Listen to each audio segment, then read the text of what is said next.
গত বছর এক সাক্ষাৎকারে ঢাকাই সিনেমার চিত্রনায়িকা অপু বিশ্বাস জানান, খুব শিগগিরই ছেলে আবরাম খান জয়কে পড়াশোনার জন্য বিদেশে পাঠাবেন তিনি।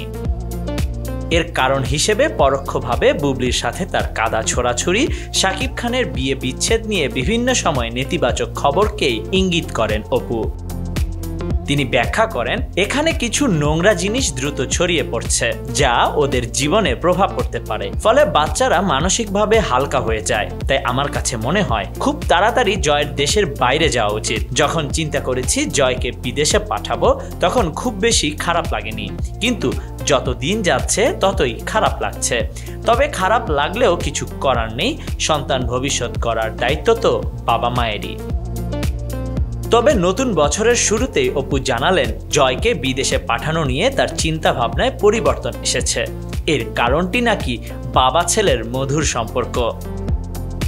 সম্প্রতি এক সাক্ষাৎকারে অপু বিশ্বাস বলেন, জয়কে বিদেশ পাঠানোর সিদ্ধান্তটি আমার ও তার বাবার দুজনের পক্ষ থেকেই ছিল, কিন্তু জয় ওর বাবাকে ছাড়া থাকতে পারবে না, ফলে এই সিদ্ধান্ত থেকে সরে আসতে হবে। বাবাকে ছাড়া থাকতে না পারার কারণ ব্যাখ্যা করে এই নায়িকা বলেন, আসলে জয় ওর বাবাকে প্রচন্ড ভালোবাসে, ওর বাবাও ওকে প্রচন্ড ভালোবাসে। জয় জানিয়েছে বাবাকে ছেড়ে বিদেশে গিয়ে তার পক্ষে থাকা সম্ভব না, তাই ওর বাবাও সেটি মেনে নিয়েছে। বলা যায় খুশি হয়েছে, কেননা দুজন দুজনকে ছাড়া থাকতেই পারে না। খানিকটা মজার সুরেই অপু বলেন, জয়ের চোখে পৃথিবীর সেরা হিরো ওর বাবা। সে নিজেই ওর বাবাকে ভয়েস মেসেজ পাঠিয়েছে, বলেছে, বাবা তুমি অনেক স্মার্ট আমার চেয়েও। আমি ওদের কথা শুনে হাসি। Khandaker Ishtiaq, news now 24।